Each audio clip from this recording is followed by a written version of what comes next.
The fluorescent glow of my monitor was typically the first light I saw each morning, long before the sun even considered gracing the sky. My alarm, a relentless buzz at 5 a.m., was just a suggestion.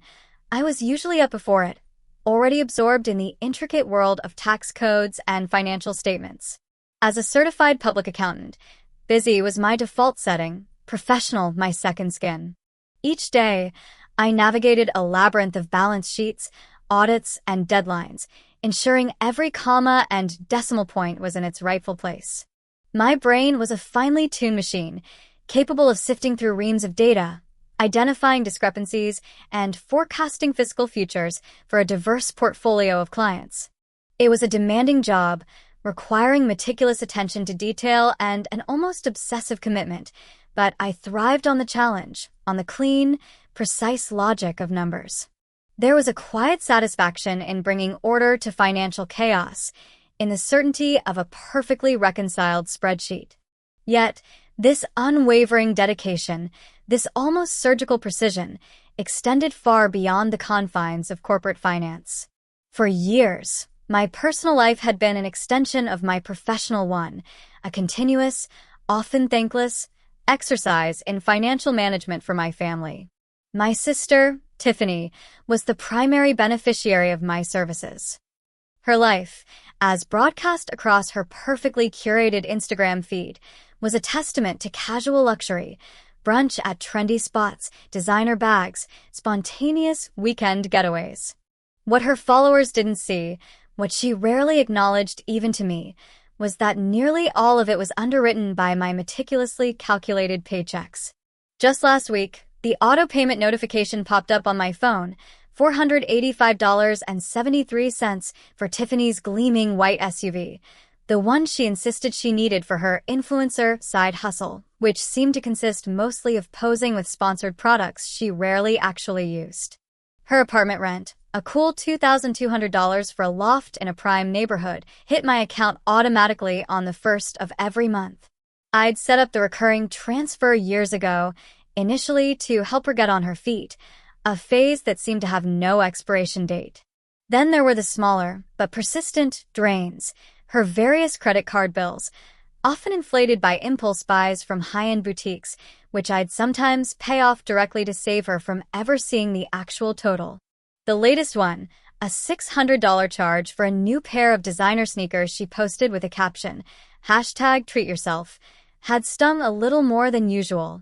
My parents, too, relied heavily on my financial support. Their health insurance premiums, a staggering $1,300 monthly, were my responsibility. When the old furnace in their suburban home decided to give up the ghost last winter, it was my emergency fund that covered the $7,000 replacement. Every few months, there'd be another urgent repair, a leaky roof, a sputtering water heater, always accompanied by a sigh of relief from my mother when I'd inevitably offer to handle it. "Cassandra, you're such a lifesaver," she'd say, a phrase that always felt more like a pleasantry than genuine gratitude. Their weekly grocery bills, often including gourmet cheeses and expensive cuts of meat they developed a taste for, were also quietly absorbed into my budget, topping off at another few $100s a month. Sometimes, my dad would call, not to chat, but to casually mention a minor utility bill that was due soon, a clear prompt for me to step in. Looking at these figures, the sheer volume of my contributions was staggering. My own life, by contrast, was a study in practical efficiency. My silver sedan, a trusty 10-year-old, had over 150,000 miles on it, but it got me to work reliably. My apartment, a modest two-bedroom in a decent but unremarkable part of town, was functional and cozy, but certainly no luxury loft. My clothes were sensible, my meals home-cooked, my vacations rare and budget-friendly. There were so many things I put off for myself. That new laptop I needed for my personal projects, the weekend trip to the coast I'd dreamed of for years, even simply upgrading my worn-out couch. But there was always a more pressing, family-related expense. A persistent thrum of fatigue resonated deep within me, a constant companion that settled behind my eyes and in my shoulders. Some mornings, the weight of it all felt almost suffocating. Yet, Underneath the weariness, there lingered a stubborn sense of duty, a deep-seated belief that this was simply what good family members did. This was how you showed love, how you kept the family unit strong, how you ensured everyone was taken care of. I imagined a future where my sacrifices would eventually be recognized, where my siblings and parents would look at me with appreciation, understanding the silent burden I carried. I hoped that one day, perhaps, they would reciprocate, even in small ways, acknowledging my efforts and cherishing the stability I provided. It felt like an investment, not just of money, but of my very self, into the fabric of our shared familial bond. I clung to the hope that this unwavering support, this tireless giving, was weaving a tapestry of unbreakable connection. Tiffany's occasional, dismissive "thanks, Cass," via text, sandwiched between emojis and updates about her social calendar, was as close as I usually got to acknowledgement. My parents, well, they just expected it. They seemed to view my CPA career as a personal ATM for the family, a bottomless well from which they could draw without question. Any attempt to discuss boundaries or shared responsibility was met with a practiced innocence, a gentle sigh, or a swift deflection. They were adept at making me feel like the cold, calculating one if I dared to bring up money in anything but a celebratory context.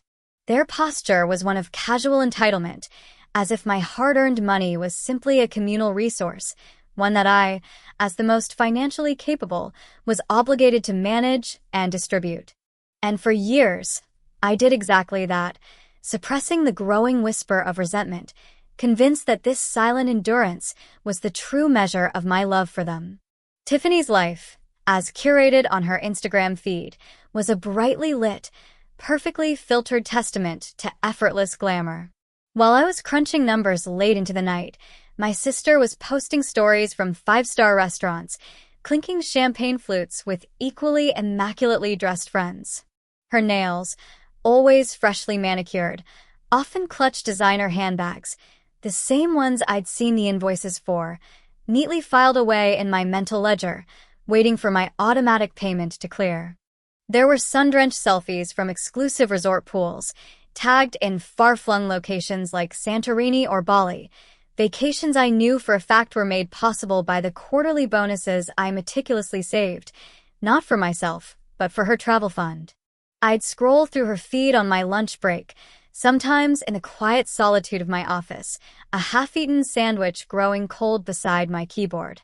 A new pair of Louboutins, featured in a mirror selfie, would be followed by a sponsored post for a luxury skincare brand, an irony not lost on me, knowing the very shoes were paid for by my own sweat and toil, not her influencer earnings. Her captions were always some variation of "living my best life" or "blessed and grateful," words that felt like a hot, searing brand against my conscience. My best life, apparently, was subsidizing hers.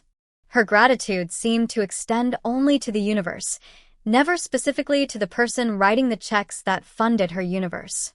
It was an extravagant, unapologetic display of how she squandered my money, without a single flicker of self-awareness or, God forbid, reciprocity. Her latest splurge had been a vintage roadster, a convertible she claimed was an investment piece, despite it being a gas guzzler and purely for leisurely joyrides. The monthly payments for that, naturally, fell to me. My old sedan, with its persistent check engine light, felt like a relic from another era. The disparity wasn't just evident on social media, it was woven into the very fabric of our family dynamics. My parents, bless their hearts, were Tiffany's biggest cheerleaders. "Tiffany, darling, your social skills are just exquisite," my mother would gush over Sunday dinner, after Tiffany recounted a particularly charming networking event she'd attended, which, I suspected, was mostly just drinking expensive cocktails and taking selfies. "She just has this magnetism, doesn't she?" my father would add, puffing out his chest. My contributions, meanwhile, would often be met with a casual nod, if anything. When I mentioned a major deal I'd closed at work, one that had required weeks of relentless effort and late nights, my mother might offer a distracted, "Oh, that's nice, dear," before pivoting back to Tiffany's upcoming lifestyle blog launch. My father had once, in an attempt to be encouraging, said, "You're so good with numbers, Cassandra. It's such a practical career." Tiffany, though, she truly knows how to live. He implied, not so subtly, that my life was, by comparison, dull, predictable, and utterly joyless. They saw my success not as an achievement to be lauded, but as a utility, a resource that simply existed to serve the family's more exciting pursuits. Their words chipped away at me, piece by piece, validating my darkest fears, that my worth was purely transactional, tied only to what I could provide, never who I was, or how hard I worked. The specific incident that truly tightened the knot of resentment in my chest arrived with the late spring sun. I had been planning for months to attend a specialized financial planning conference in New York. It wasn't just a professional development opportunity, it was a chance to network, to learn, and frankly, to have a few days entirely to myself, away from the constant demands of work and family. I'd even started a small savings account specifically for the flights and hotel. Then, Tiffany called, her voice sugary sweet. "Cass, darling," she began, a hint of breathless urgency in her tone. "You won't believe it. The most incredible opportunity has come up. The West Coast Influencer Summit is happening, and I've been invited. It's going to be huge for my brand, for my future." She rambled on about keynote speakers, potential collaborations, and the vital importance of her personal brand visibility. The catch? Flights, accommodation in a luxury hotel, and a new influencer-appropriate wardrobe, which, after doing some mental math, amounted to several $1,000s, were not covered. My parents, already privy to the exciting news, had called me earlier, dropping hints about how proud they were of Tiffany's initiative, how this could be her big break. The unspoken expectation, heavy as a weighted blanket, was that I would, once again, step up. When I tried to gently explain that I had my own plans, and that covering a luxury trip for her was a significant expense I hadn't budgeted for, Tiffany's sweet tone instantly soured. "Cassandra, seriously? This is for my career. Don't you want me to succeed? You're such a successful CPA. Surely a little bit of your money could go a long way for your own sister." Then my mother, intercepting a follow-up call, laid on the emotional blackmail thick. "Cassandra," she began, her voice laced with disappointment, "we thought you understood the importance of family. Tiffany has always been so ambitious, so creative. We've always supported each other. Are you really going to let your sister miss out on a once-in-a-lifetime chance, just because you're being stingy?" My father chimed in, "It's not like you have anything important to do you? Just crunching numbers. Tiffany needs this for her networking, her future clients. Family helps family, Cassandra. Always." The accusation of being stingy stung, tearing open old wounds. How could I be stingy when I was literally funding their lives? The word selfish hung in the air, unsaid but palpable. Within hours, my conference savings were depleted, transferred to Tiffany's account, then to her travel agency, then to designer boutiques. My personal plan, my much-needed break and professional growth, evaporated like morning dew. I watched the confirmation emails roll in for Tiffany's first-class flight and 5-star accommodation, then deleted my own conference registration without a second thought. The irony of my job, managing others' finances with precision, while my own life was dictated by the capricious whims of my family, a bitter pill to swallow. I would not just cancel my plan, but also put off much-needed repairs to my apartment's leaky faucet that I had earmarked a small portion of my annual bonus for. Now, that money was gone too. Deep inside, a slow, methodical anger began to churn. It wasn't a fiery rage, but a cold, hard resentment, accumulating like sediment at the bottom of a river. Every dismissive comment, every entitled demand, every act of ingratitude added another layer to the thick, protective shell around my heart. The expectation that I would continuously give, without question, without thanks, without any consideration for my own needs or desires, had become unbearable. I had sacrificed so much, not just money, but time, energy, and mental peace.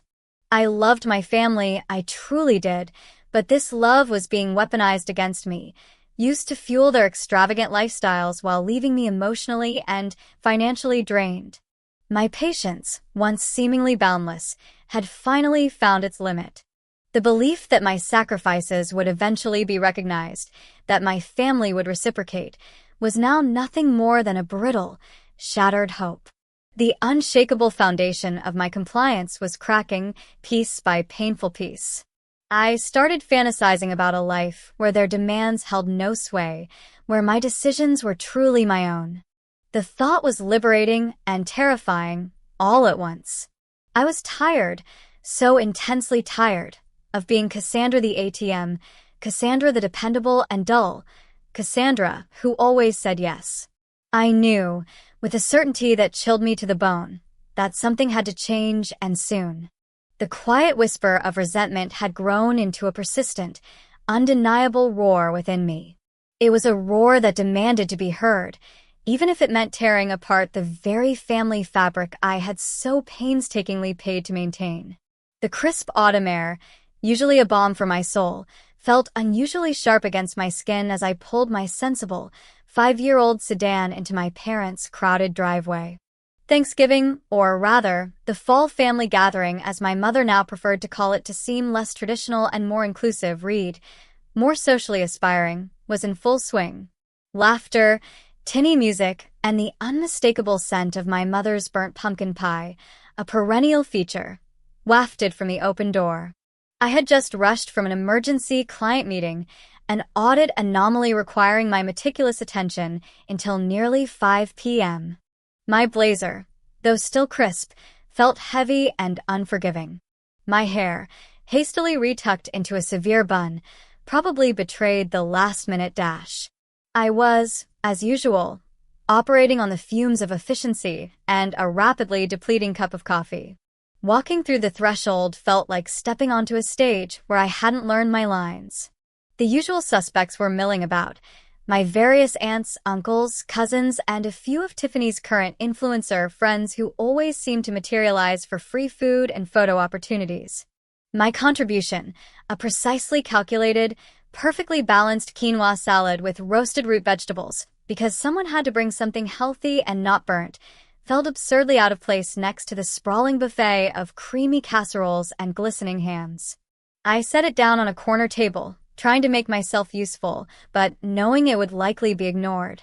Tiffany, of course, was the incandescent star of the show.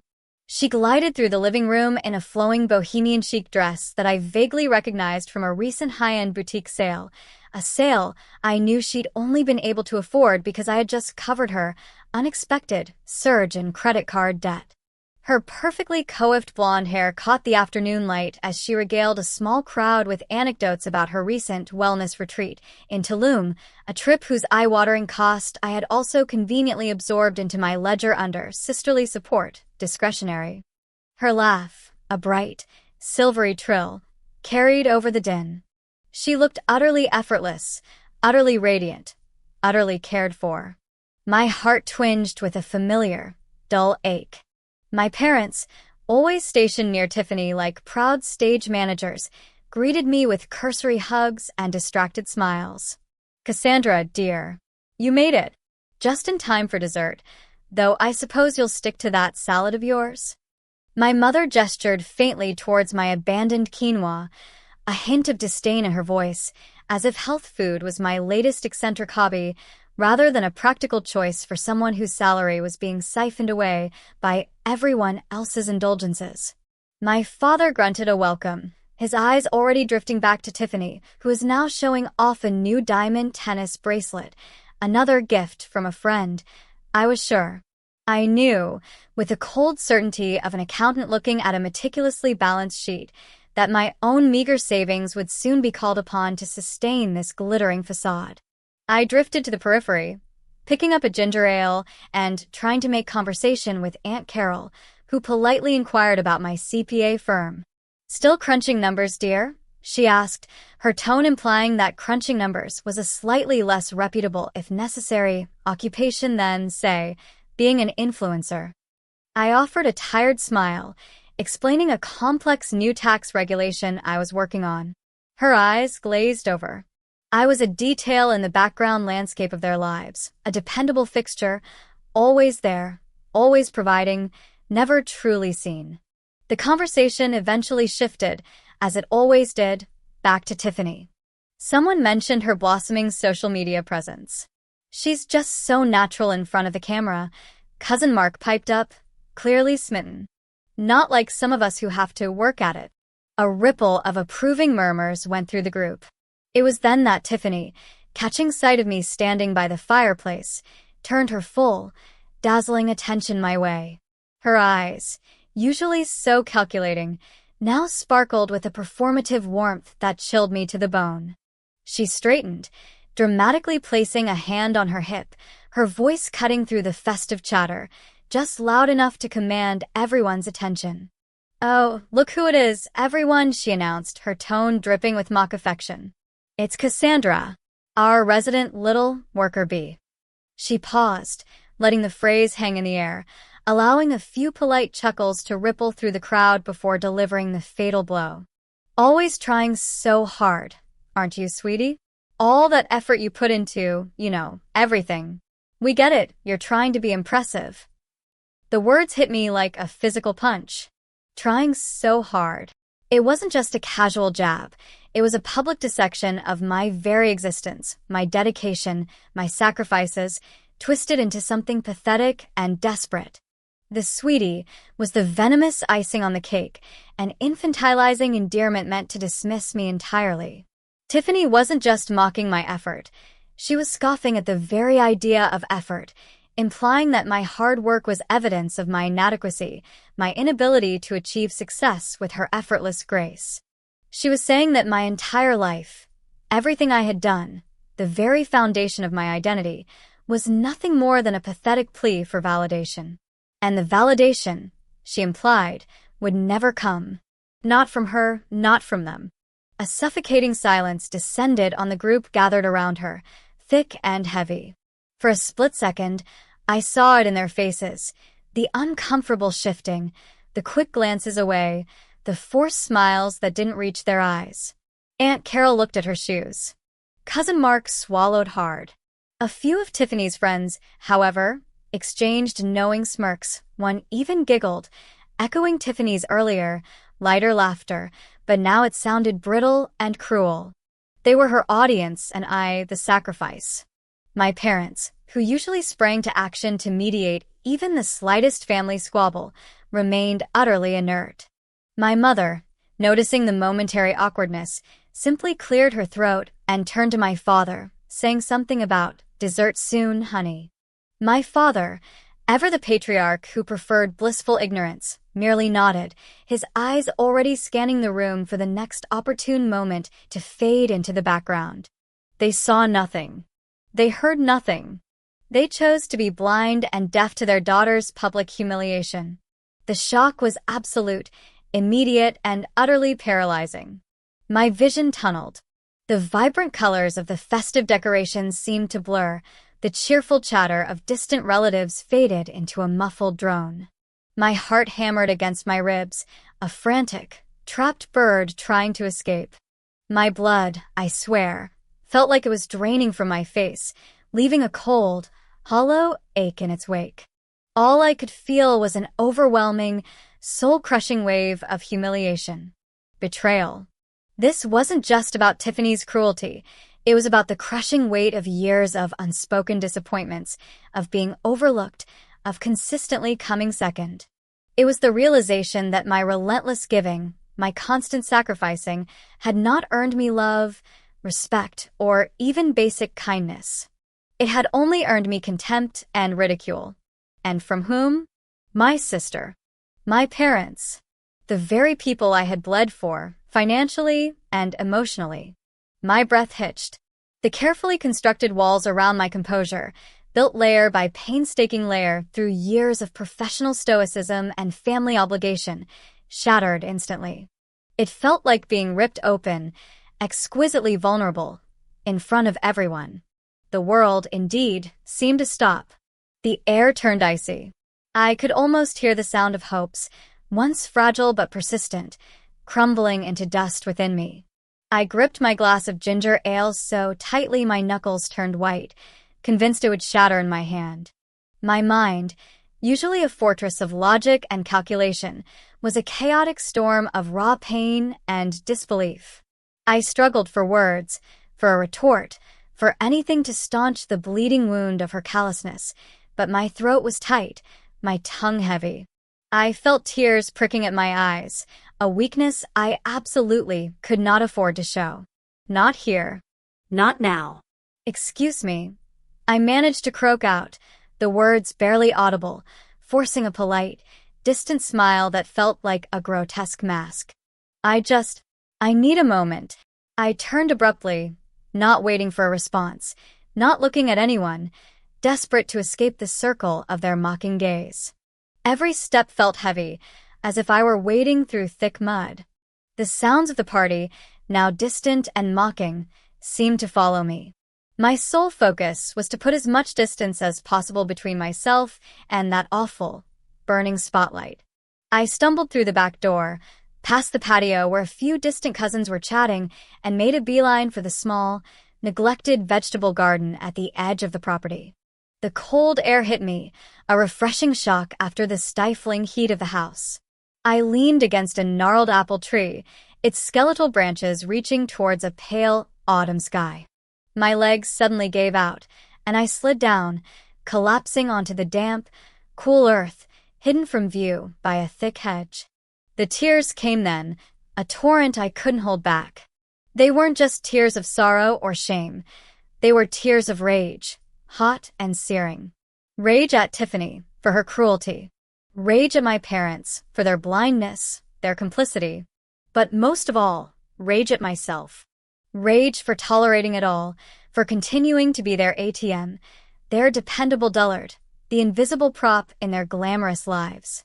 Rage for believing, even for a moment, that my sacrifices would eventually earn me a place at their table, not just financially, but emotionally. The quiet whisper of resentment, which had been growing into a roar within me over the past few months, now exploded into a deafening scream. Enough, I sobbed, pressing my face into my hands, the taste of salt and dirt on my lips. I am done. I am absolutely, irrevocably done. The words weren't just a cry of pain. They were a vow, a solemn, chilling promise made to myself in the sanctity of that hidden garden. All the years of my quiet contributions, my tireless efforts, my silent love, had been repaid with public humiliation. They had taken every last drop and then scorned the well. But no more. A cold, hard resolve began to crystallize within me, hardening the edges of my despair. It wasn't just about stopping the pain, it was about reversing it. It was about making them feel a fraction of the neglect, the dismissal, the utter disregard they had so carelessly inflicted upon me. The seed of revenge, buried deep beneath layers of obligation and misguided love, finally found fertile ground. It stirred, then pushed upward, a dark, determined sprout. I was Cassandra, the CPA. I knew numbers. I knew leverage. And they, my dear family, had just taught me the most brutal lesson of all. Sometimes, the greatest act of love is also the greatest act of self-preservation. And sometimes, the only way to heal a wound is to cauterize it completely. I would no longer pay for their comfort. I would no longer pay for their lives. And I definitely would not pay for their laughter at my expense. The taste of dried tears and garden soil still clung to my lips as I fumbled for my apartment keys. My own quiet, unremarkable haven felt so distant from the garish, mocking laughter of just an hour ago. The drive home had been a blur of flashing streetlights and a mind reeling, not with anger, but with a chilling, surgical clarity. Humiliation had done its work, stripping away all pretense, all lingering hope. What remained was a stark, unyielding resolve. I kicked off my sensible work heels, the familiar click echoing in the silence of my small living room. The party dress, still clinging to me, felt like a costume I'd been forced to wear, designed to highlight my awkwardness, my perennial outsider status. I shed it, tossing it onto the floor, and pulled on an old, oversized t-shirt, and sweatpants. No more pretense. No more performance. The first thing I did was brew a strong cup of tea, the routine of it a small anchor in the tumultuous sea of my emotions. I sat at my worn kitchen table, the laptop that saw me through countless tax seasons and audits now facing a very different kind of reckoning. My hands, usually so steady navigating complex financial statements, trembled slightly as I clicked through banking portals and credit card accounts. For years, these digital pathways had been conduits of outgoing wealth, a never-ending river flowing from my meticulously managed finances to the gaping maw of my family's needs and wants. Tonight, I would dam that river. I started with Tiffany. Her name, linked to countless transactions, glowed accusingly on my screen. Rent for her trendy downtown apartment, paid by Cassandra. Her gleaming luxury SUV lease, paid by Cassandra. Her endless stream of designer handbags, shoes, and clothes, documented meticulously through credit card statements linked to my supplementary card in her name, paid by Cassandra. Lavish brunches, spa days, exotic weekend getaways, all funded by the meticulous spreadsheets and late nights of Cassandra, the CPA. My fingers flew across the keyboard, pulling up every auto transfer, every linked account, every instance of my financial responsibility for her. The numbers, stark and undeniable, painted a picture of grotesque indulgence. Just last month, $2,200 for her rent, $650 for her car, $1,800 on a new iPhone and accompanying accessories, then another $900 for what appeared to be a single shopping spree at a boutique I couldn't even afford to browse. And that didn't even touch the regular allowance I transferred into her account every first of the month for daily expenses, a grand that always seemed to disappear by the 10th. $8,640. That was her average monthly burn, funded almost entirely by me. I scrolled further back, year after year, the figures accumulating, reaching an astronomical sum that made my breath catch in my throat. $278,932.14. My fingers trembled slightly as I typed the final sum into the spreadsheet, meticulously tracking every penny I'd spent on her since she turned 18. Nearly $300,000. My bluet, my sweat, my fatura. For them. For her to laugh at my trying too hard. The shock wasn't just at the sheer volume of money, but at the casual way it had been consumed, swallowed whole without a second thought or a word of gratitude. It wasn't love they wanted, it was a blank check. My resolve, initially a fragile thing born of hurt, now solidified into unyielding steel. This wasn't cruel. This was just arithmetic. This was justice. I began to act. The first step was the easiest, yet perhaps the most symbolically potent, canceling Tiffany's supplementary credit card. The online form was simple, a few clicks, a verification code, and then the confirmation email. Your supplementary card for Tiffany King has been canceled. A small, triumphant thrill surged through me. That expensive dinner she was planning for her new friend next week? Declined. That designer scarf she'd been eyeing? Out of reach. Next, I tackled the automatic transfers. I revoked the standing order that funneled $1,000 into her account on the first of every month. Then came the direct debits, her rent payment, the car lease, her ridiculously expensive unlimited data plan. Each cancellation was a small, precise incision, severing one more tendril of financial dependency. Confirm, I typed, feeling a profound sense of reclaiming something that had been lost for so long, my own financial sovereignty. My parents were more complex, their demands less ostentatious, but equally draining.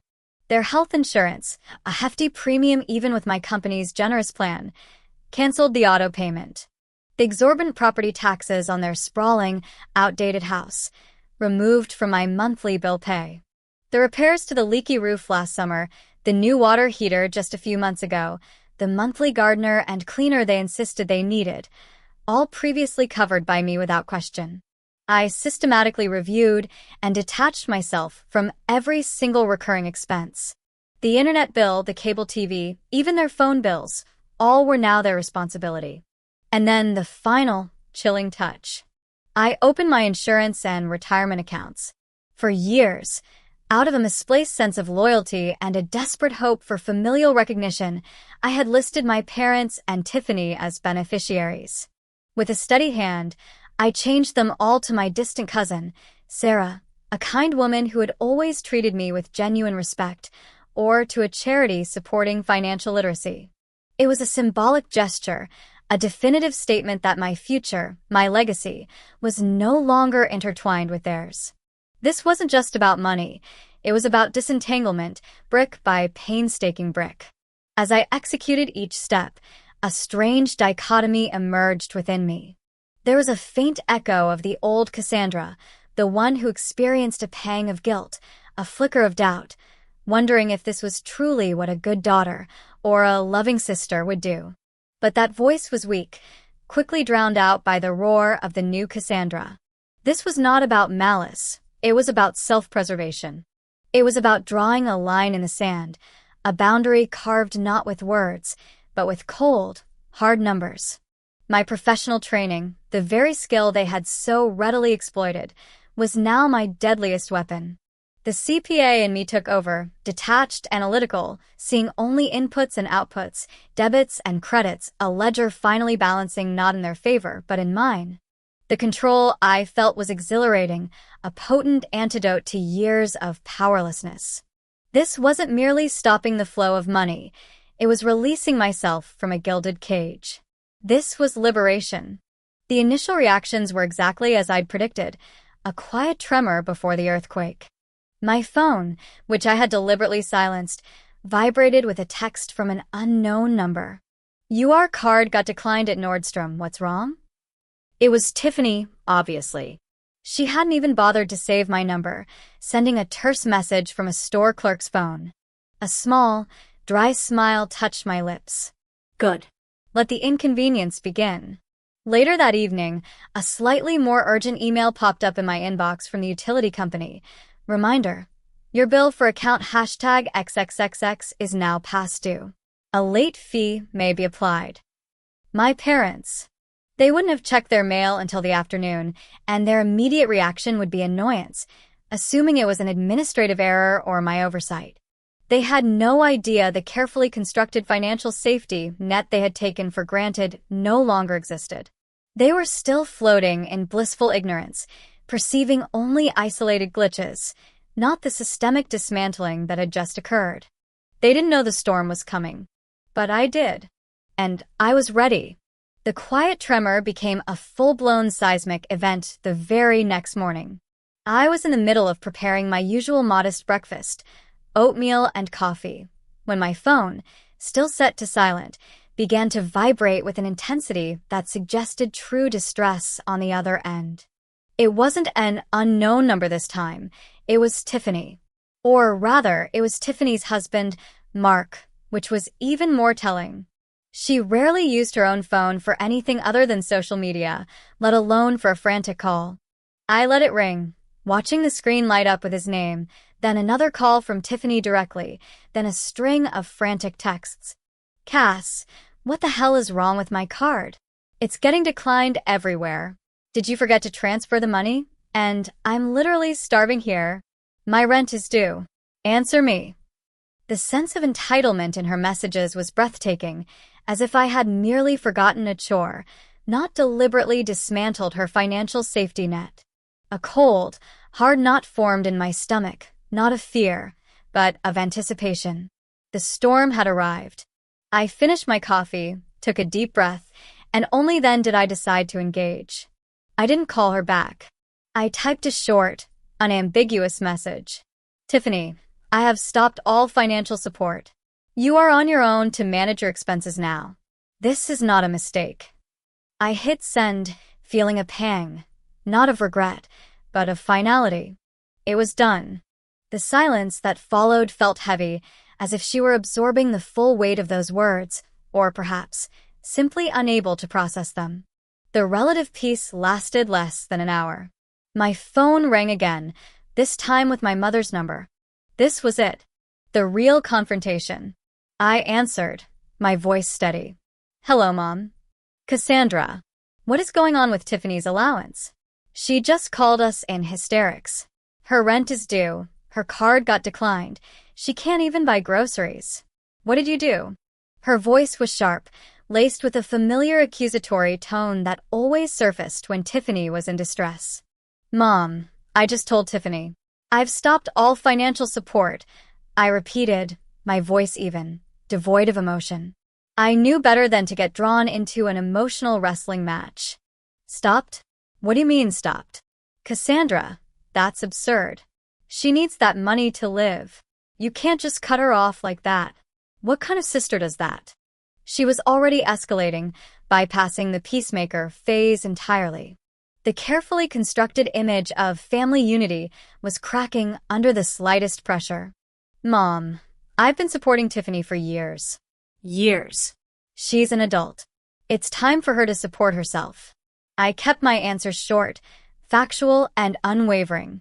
Then my father's voice, rough and booming, came over the line, clearly on speakerphone. Cassandra, what is this nonsense? Your mother just told me you've canceled our health insurance payments. And the repair for the leaking roof? Did you just decide to stop caring about your family, out of the blue? His tone was less about concern and more about outrage that their established order had been disrupted. Out of the blue? I echoed softly, allowing a sliver of bitterness to seep in. No, Dad. This has been a long time coming. And yes, I've stopped those payments too. And for the record, the utility bill you received yesterday was also a consequence of my decision. A moment of stunned silence from their end. It quickly gave way to a torrent of rage. You ungrateful child. My mother shrieked, her voice reaching a pitch I hadn't heard in years. After everything we've done for you, the sacrifices we made, the home we gave you, how could you do this to your own family? You're being selfish, Cassandra. Utterly selfish. Selfish. I finally let my voice rise a fraction.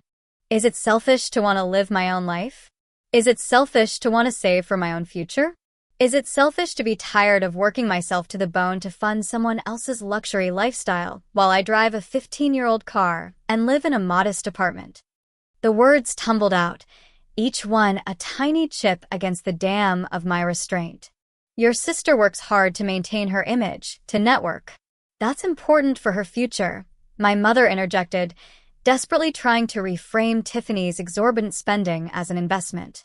And your father and I, we're your parents. It's your duty to care for us in our old age. We raised you. Duty. I laughed, a short, humorless sound. My duty seems to have included paying for everything, while my own needs were ignored. My duty included being publicly humiliated at the autumn gathering, being mocked for trying too hard, while you both stood by and said nothing. That was the last straw, Mom. The very last straw. The mention of the autumn gathering hit a nerve. There was a brief pause, a hesitation, as if they were actually remembering the scene. But it was quickly replaced by renewed aggression. Don't you dare bring that up, my father roared. That was just a silly joke. You always take things too seriously, Cassandra. You're overdramatic. And now you're punishing us for what? A joke? You're a cold, heartless professional. That's what you are. All you care about are your numbers, not your family. And what about your numbers, Dad? I shot back, my voice remarkably calm despite the storm brewing within me. What about my numbers? The ones showing how much I've poured into this family, only to be treated like an ATM. The numbers don't lie. And they certainly don't portray a family that cares. This is not you, Cassandra, my mother wailed, shifting to outright emotional manipulation. You're better than this. You're our sweet girl, our dutiful daughter. Don't let bitterness change you. Think about what people will say. What will our friends think? That we have a daughter who abandons her family? Let them think what they want, I stated, my resolve hardening. What matters is what I think. And I think I'm done. Done paying for any of you. Done being responsible for your choices. And done being treated like a financial resource with no feelings. Their threats became more explicit then.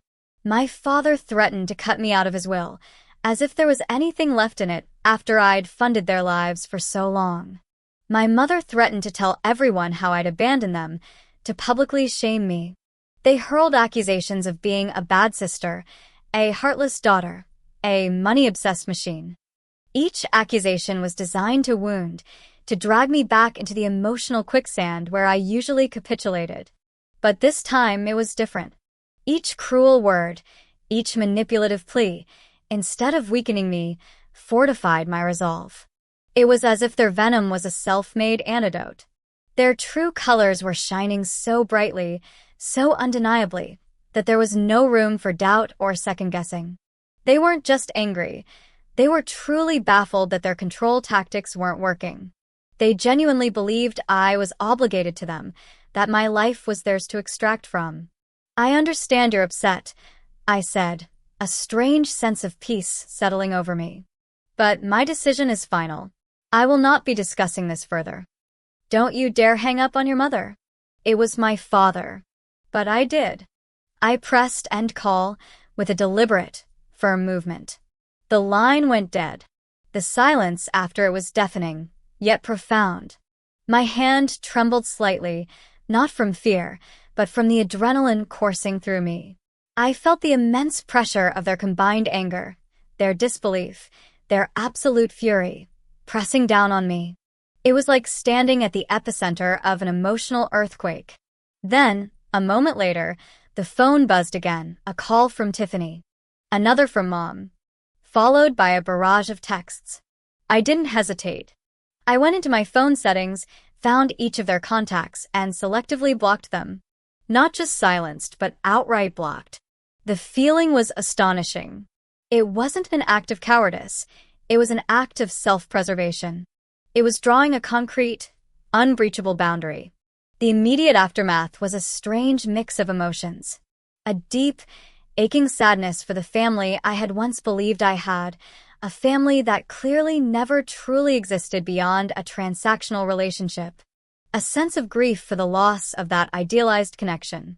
But beneath that sadness, or perhaps rising above it, was an undeniable current of something new. A surge of power. A profound sense of relief. They had tried to dismantle me, to reduce me to my lowest common denominator, to shame me back into submission. But their attacks, instead of breaking me, had only revealed the steel I didn't know I possessed. I had stood my ground. I had spoken my truth. And I had survived their fury. The pressure was immense, yes, but in pushing back, I had found an unprecedented strength, a quiet, fierce self-affirmation that resonated deep within my bones. This was what freedom felt like. It was terrifying, exhilarating, and irrevocably mine. The peace I felt after blocking them was short-lived, a mere whisper of calm before the storm inevitably broke. A little over an hour later, just as the relief was beginning to settle into my bones, a frantic, insistent ringing echoed through my apartment. My heart leaped into my throat. They wouldn't. Not really. But the ringing continued, punctuated by rapid, impatient knocking that grew progressively louder. I walked to the door, peering through the peephole. My parents. Both of them, their faces contorted with a mixture of fury and desperation that I hadn't seen since I was a teenager caught sneaking out. My stomach clenched, but the newfound steel in my spine held firm. This was my space. My sanctuary. And they were not welcome. I took a deep breath, schooling my features, and slowly opened the door, leaving the security chain firmly in place. My mother's eyes, red-rimmed and fierce, immediately locked onto mine. "Cassandra Jane, what is the meaning of this? Why are you blocking us? Tiffany's cards aren't working. Your father's insurance payment is due, and they're threatening to cancel."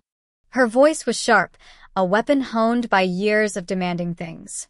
My father, usually more reserved, stood beside her, his jaw set, his gaze accusatory. "I told you," I said, my voice surprisingly steady. "I'm not paying for you anymore." My mother scoffed, pressing her palm against the door, trying to push it open against the chain.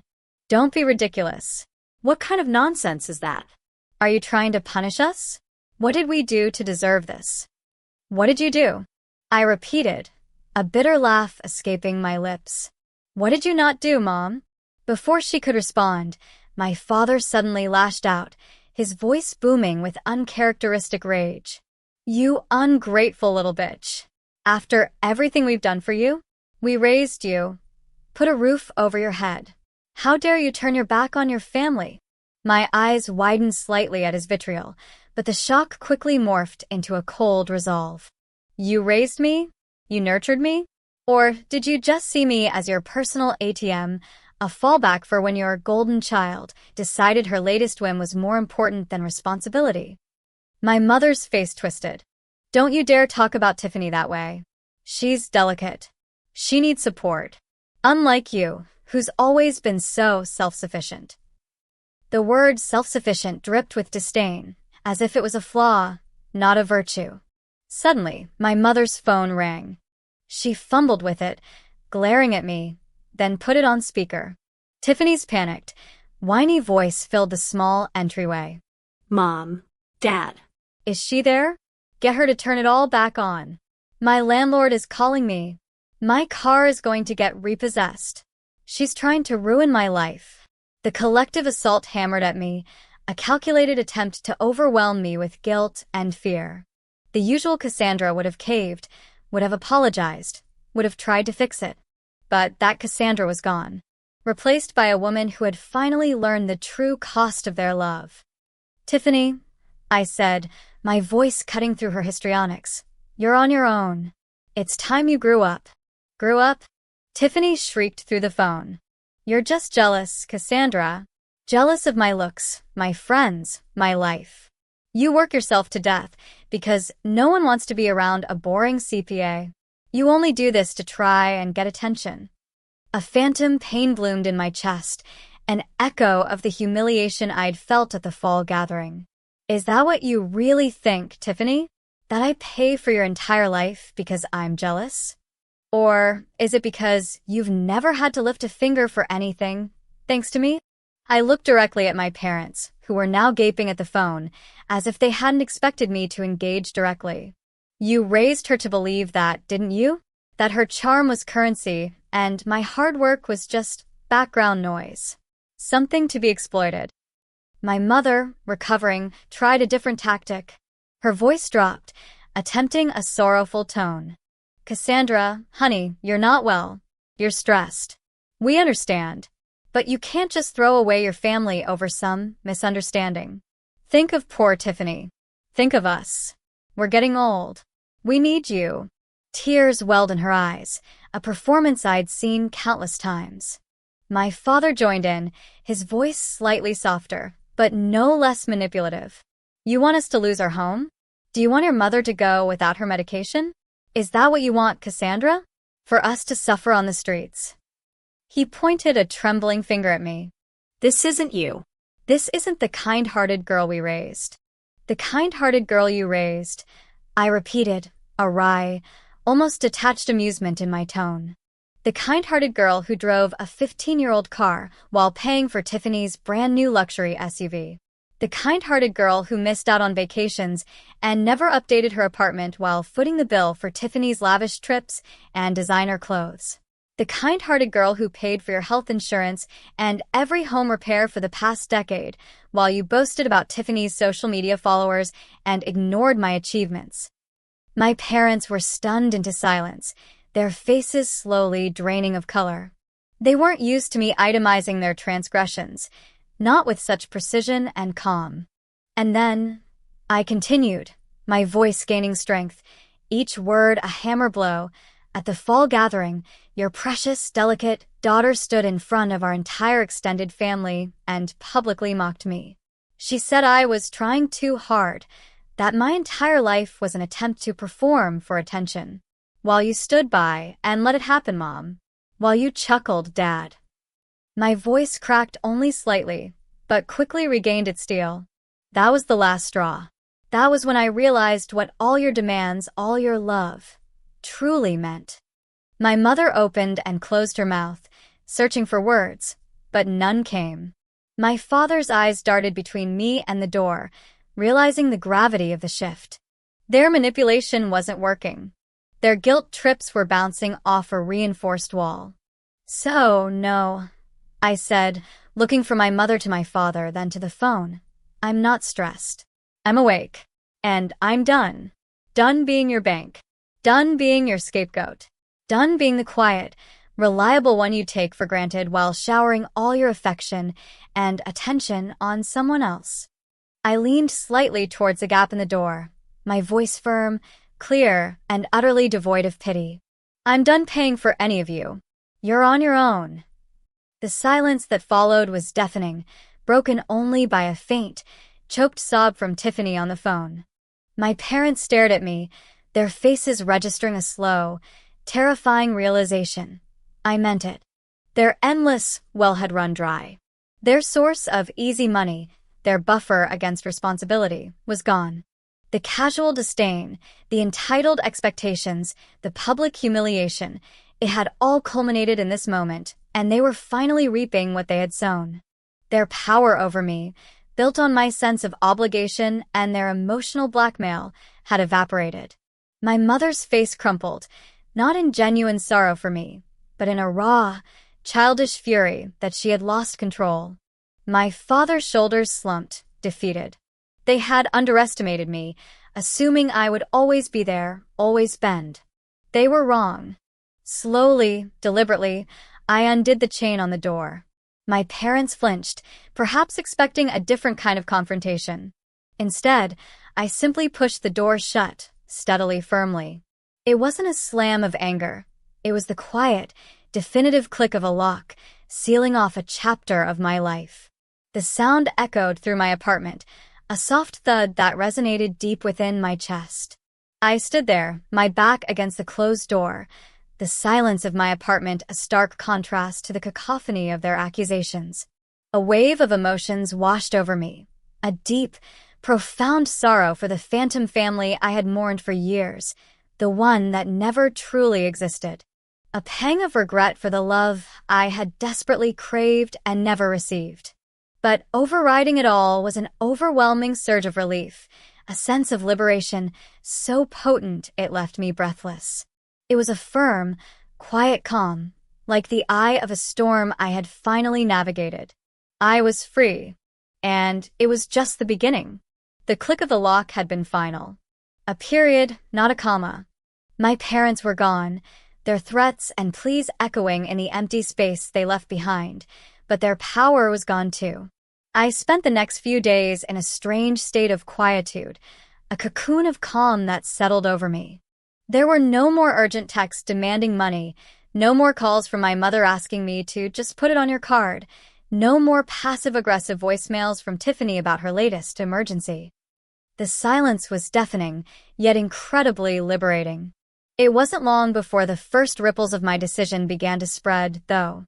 I didn't actively seek information, but in this interconnected world, it found me. My first glimpse into the unraveling came via social media, the very platform Tiffany had used to broadcast her curated, opulent life and, ultimately, to humiliate me. I hadn't blocked her outright. Part of me, I admit, was morbidly curious. Another part felt a detached responsibility to witness the consequences of actions, both theirs and mine. Her Instagram feed, once a dizzying carousel of designer bags, high-end brunches, and exotic vacation snippets, began to tell a different story. The first sign was subtle, a selfie taken in a coffee shop, but instead of the usual high-end artisan latte, it was just a plain drip coffee. No Chanel bag artfully placed on the table, just a generic tote. Her caption tried to maintain the facade, starting my day simple and chic. But the gloss was fading. Then came the sponsored posts that felt a little too desperate, plugging obscure brands she'd never have touched before. Her usual gaggle of friends, the ones who flocked to her for the free-flowing champagne and exclusive invites I funded, were conspicuously absent from her newer posts. Group photos dwindled, replaced by solo shots that looked increasingly forced. My initial glimpse into Tiffany's world crumbling rapidly escalated. After Brad's departure and the eviction, her carefully curated social media persona became a frantic, flailing attempt to stay afloat. Her once vibrant feed, filled with curated events and luxurious backdrops, transformed into a desolate scroll of increasingly desperate attempts to maintain an illusion. She posted old photos, hashtag TBDs to vacations I'd paid for, with captions filled with saccharine longing for simpler times and vague promises of new beginnings. Her actual present, however, was far from glamorous. Her friends, a fickle flock attracted to the glitter of wealth and the promise of freebies, evaporated faster than a mimosa on a Sunday morning. I saw a few untagged photos pop up on other mutual acquaintances' feeds. Dinners, parties, events where Tiffany would have once been front and center, now noticeably absent. She even tried to orchestrate a few meetups, posting pictures of herself at empty cafes, or with a single, clearly uncomfortable acquaintance, a forced smile plastered on her face, the caption pleading, "Missing my squad. Who's next for coffee?" The comments were sparse, hesitant, or completely absent. The well had run dry, and so had her appeal. Brad, her husband, wasn't much of a loss, to be honest. He was a handsome accessory, a man whose primary function was to look good by Tiffany's side and occasionally chip in for a small portion of a meal, making it seem like they were a financially balanced couple. He had dated Tiffany specifically for the lifestyle she projected and, more accurately, the lifestyle I funded.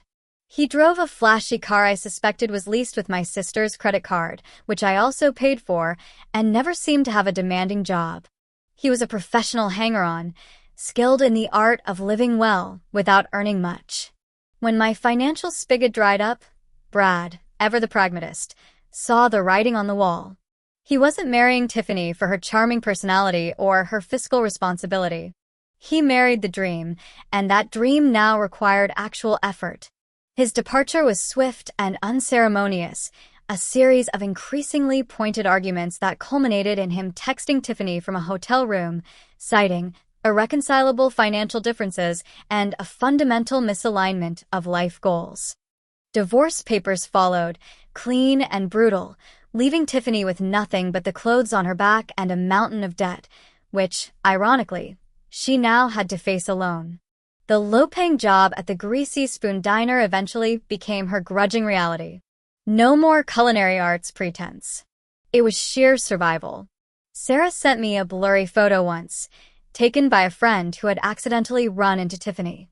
She was wearing a stained apron, her usually perfectly coiffed hair sticking out in damp tendrils, a look of utter exhaustion etched on her face as she wiped down a table.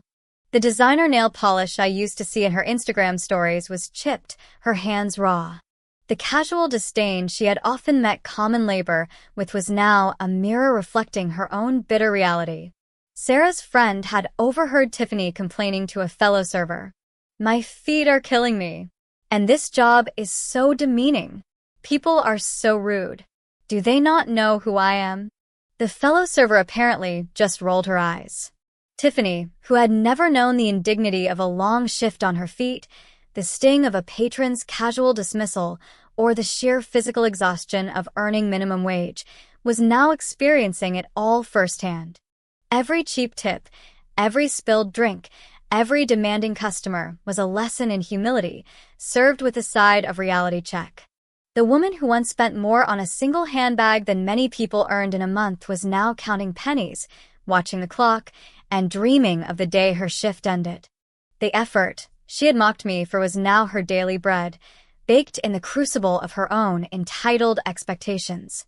It was a harsh, grueling education, and I knew, with a certainty that chilled me, that she hated every single second of it. The reverberations continued to rattle my parents' world, a slow, grinding erosion of the comfort they had become so accustomed to. After the health insurance debacle and the AC repair, the list of their grievances grew. My mother's calls, now less frequent, but tinged with genuine panic, relayed tales of mounting financial pressure. "Cassandra, your father's prescription isn't covered anymore, and it's hundreds of dollars. How are we supposed to afford this?" She'd wailed into my voicemail. Or, "The property taxes are due, and we don't have enough." This has never happened before. I imagine them huddled over their kitchen table, a pile of bills spread out like a battle map. My father, who had always projected an air of quiet authority, now likely looking stressed and defeated, his face etched with unfamiliar worry lines. My mother, beautiful and graceful in her youth, now surely showing the strain of endless calculation, her salon visits likely cut short, her designer clothes gathering dust in the closet in favor of cheaper, more practical attire. The house itself, once a symbol of their stable, comfortable life, began to show the cracks of neglect. The leak in the roof, which Sarah had mentioned, became a more serious problem after a particularly heavy rainstorm, causing drywall damage inside. Without the funds for a proper repair, my father resorted to patching it temporarily with tarps and buckets, a humiliating task for a man who prided himself on maintaining appearances. The once immaculate garden grew wild, the lawn overgrown, a silent testament to their dwindling resources and energy. They could no longer afford the gardener, the pool cleaner, or even regular house cleaning. Their social life, too, began to shrink. No more leisurely lunches with friends, no more golf club memberships, no more spontaneous weekend trips.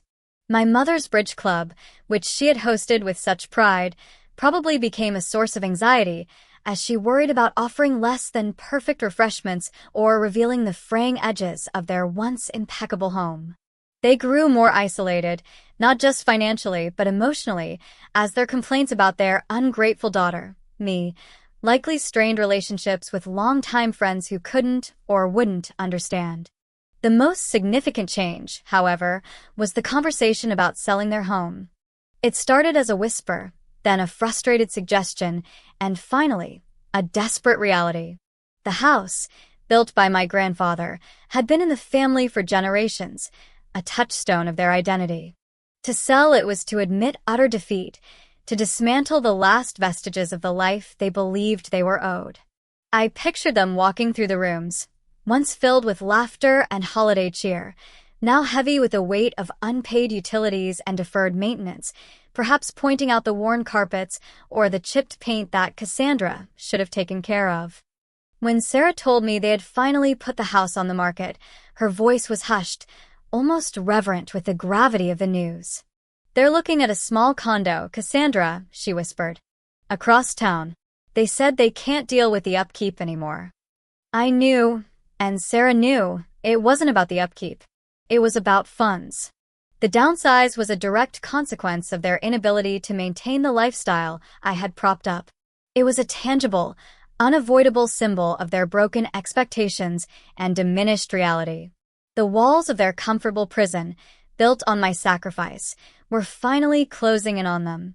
The indirect channels through which I learned of my family's growing predicaments, Sarah's gossipy calls, the faded glory of Tiffany's Instagram, the increasingly frantic, then silent, family group chat, were enough. I didn't follow them obsessively, didn't actively seek out their downfall, but when information surfaced, it served as a periodic confirmation of my decision. Each piece of news, whether it was Tiffany's ignominious eviction or my parents' complaints about overdue bills, landed within me with a curious blend of detachment and a deep, abiding calm. There was no triumphalism, no cackling satisfaction in their suffering, though I'd probably be lying if I said there wasn't a tiny, primitive part of me that savored the poetic justice playing out. Mostly, however, I felt nothing. Or rather, a profound emptiness where years of guilt, obligation, and silent resentment used to reside. The endless loop of, should I help, or am I doing enough, had finally snapped. It was like finally exhaling a breath I'd held for decades. My internal landscape had undergone a seismic shift. The shame I'd felt at the family gathering, the betrayal that had ripped through me when Tiffany mocked my efforts, those raw wounds had cauterized. They hadn't left me hollow. Instead, they'd created space for something new. Self-respect, self-worth, and a fierce, protective guard around my own peace. I remember one evening, sitting on my sofa, a cup of herbal tea warming my hands. My phone buzzed with another message from Sarah, detailing my mother's latest tirade about needing to get a reverse mortgage or sell their legacy home. For a moment I paused. This was it. The ultimate consequence they'd always implicitly threatened, the one that used to twist my stomach in knots. The thought that I would be responsible for making my parents lose their home. But this time, there was no knot. Only a quiet observation. They had choices. They had options for decades. They chose to rely on me, to exploit me, while simultaneously disparaging my contributions and elevating Tiffany's superficial existence. Now they were left with the consequences of their choices.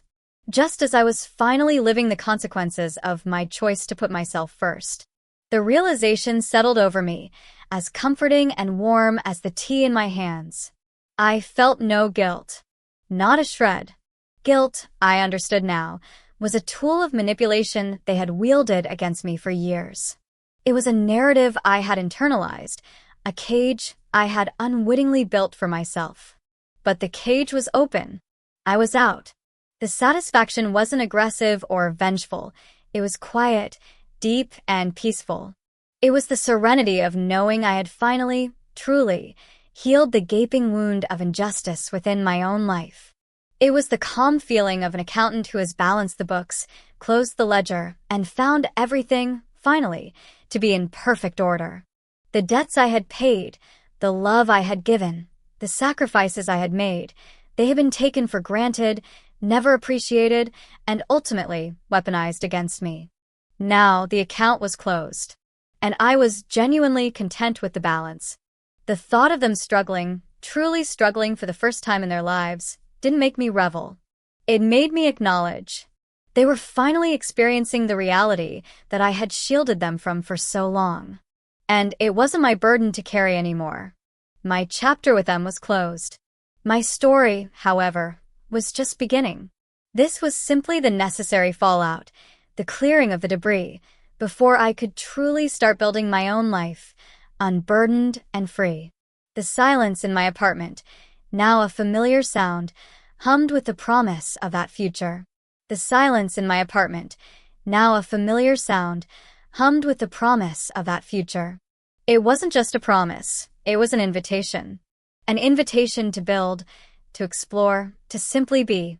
For years, my life had been a series of calculations, not for my own benefit, but for theirs.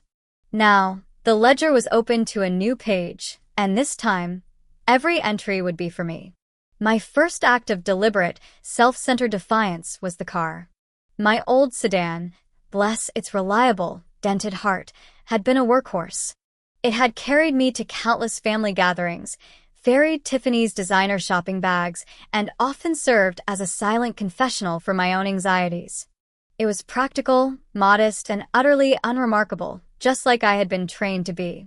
But the moment I drove off the lot in a sleek, obsidian black SUV, the kind I'd always secretly admired but deemed an unnecessary extravagance, a profound shift occurred.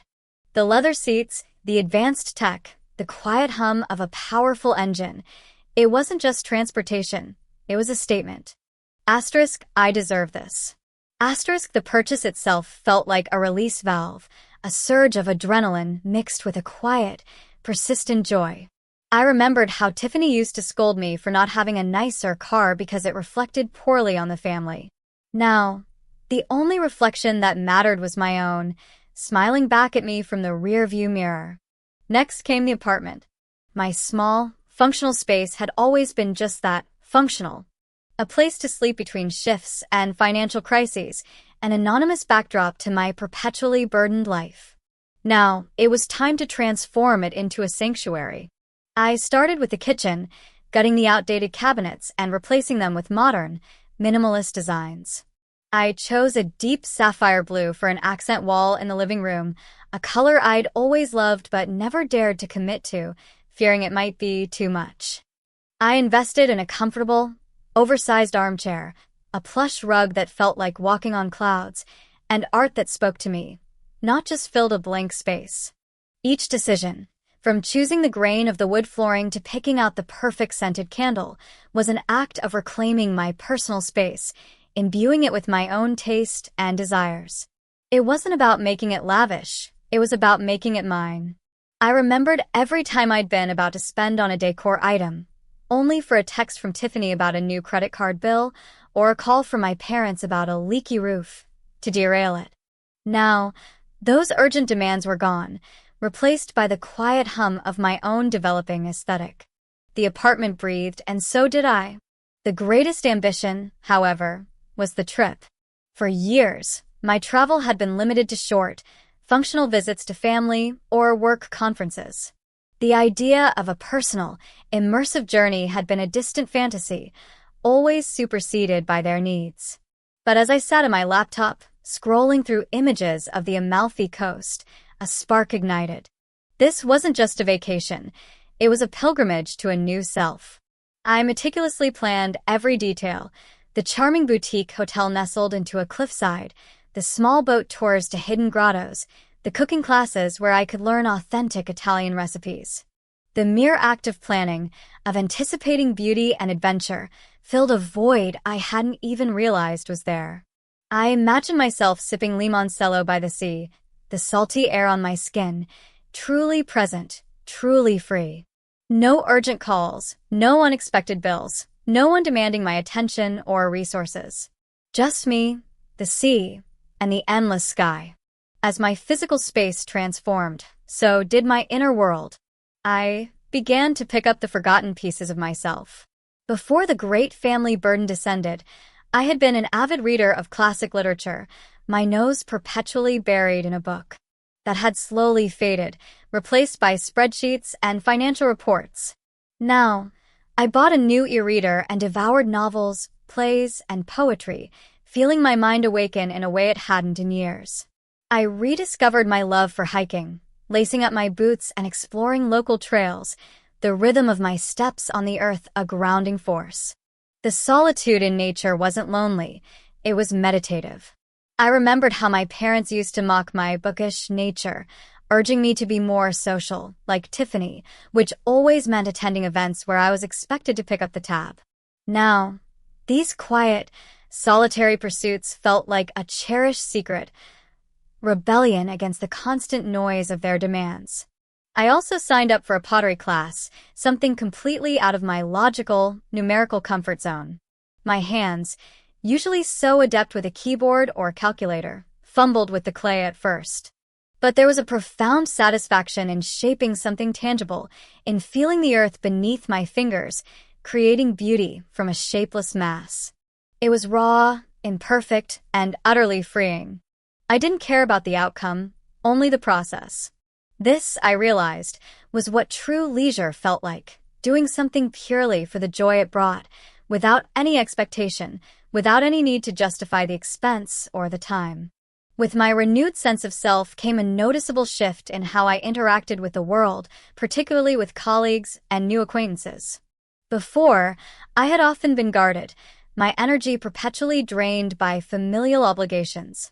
My conversations often felt like a performance, a careful curation to avoid anyone getting too close, lest they discover the messy, exhausting truth of my home life. Now, I found myself more open, more genuinely engaged. I started accepting invitations for after-work drinks with colleagues, something I would have politely declined before, always rushing home to my second job of managing family finances. There was a new tax associate, David, who joined our firm. He was bright, witty, and possessed a dry sense of humor that mirrored my own. We started taking coffee breaks together, and our conversations quickly moved beyond tax codes and client deadlines. He'd talk about his love for indie films, and I'd find myself sharing my rediscovered passion for reading. He saw me. He saw my intelligence, my wit, my resilience. He praised my analytical skills in professional settings, and in casual conversations, he'd chuckle at my sarcastic remarks, making me feel seen and appreciated for my personality, not for what I could provide. There's a particular moment when I confided in him about my pottery class, sheepishly admitting my beginner's clumsiness. Instead of judgment or polite disinterest, he leaned in, genuinely fascinated, asking about the process, encouraging me. "That's incredible, Cassandra," he'd said. "It takes real courage to try something new, especially when you're used to being an expert in your field." His words, simple as they were, resonated deeply. He appreciated my worth, not my net worth. This was a fundamentally different kind of relationship, built on mutual respect and shared interests, not unspoken obligations or financial leverage. My internal monologue, once a constant echo chamber of anxieties and resentment, began to soften, to clarify. I replayed conversations, not out of bitterness, but out of a dispassionate need to understand. Trying too hard, Tiffany's words at the autumn gathering still stung, but now I saw them for what they were: a projection of her own insecurity, a desperate attempt to diminish me because my quiet competence inadvertently highlighted her own lack of substance. It wasn't about me trying too hard, it was about her not trying at all. I could trace the insidious threads of their emotional manipulation through years of my life. The subtle guilt trips when I hesitated to transfer funds, the public praises of Tiffany while my achievements were glossed over, the constant framing of my financial support as an expected duty rather than a gift.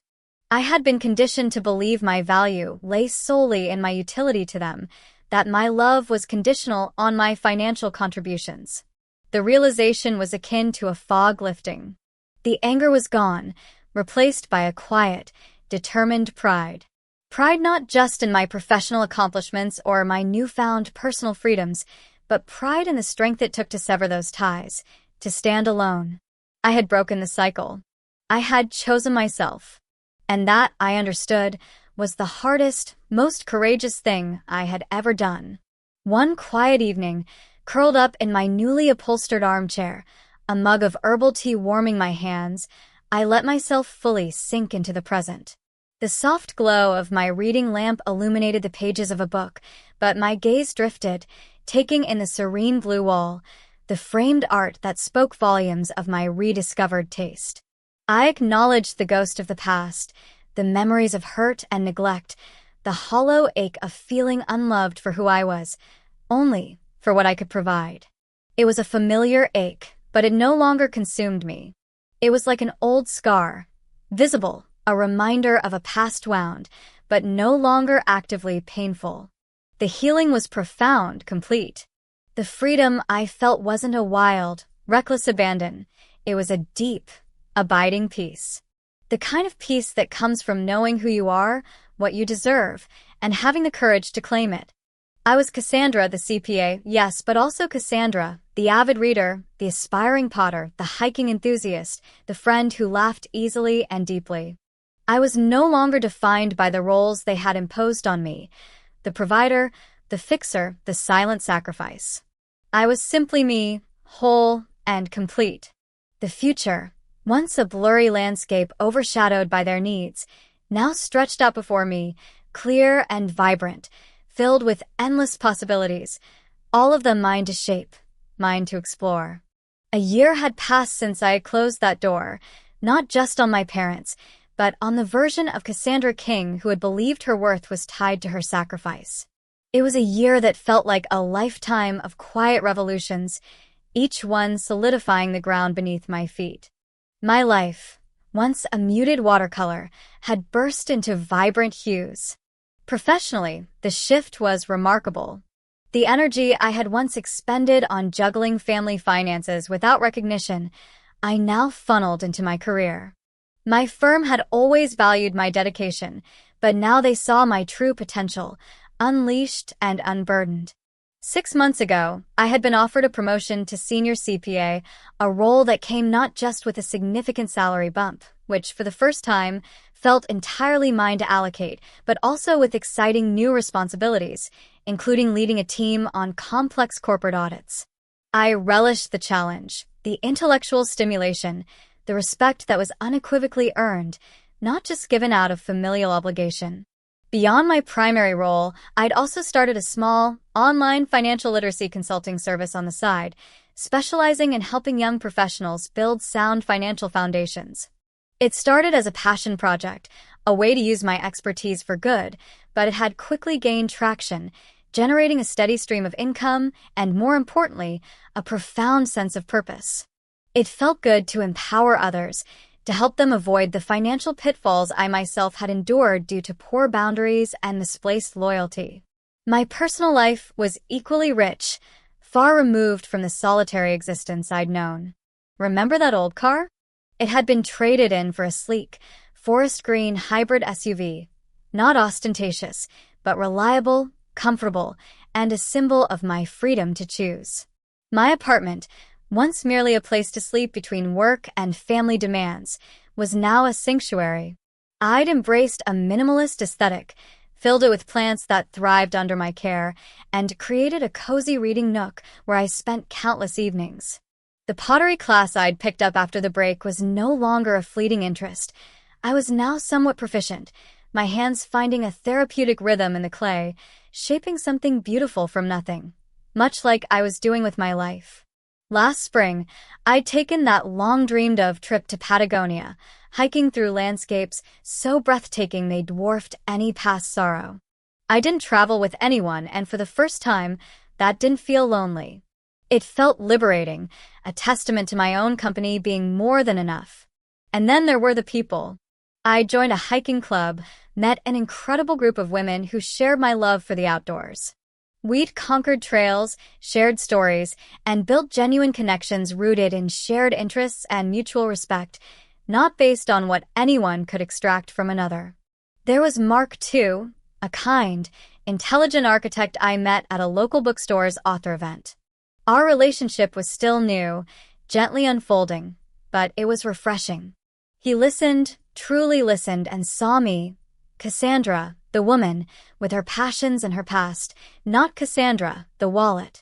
There was no pressure, no expectation, just a quiet, comfortable companionship that felt earned and honest.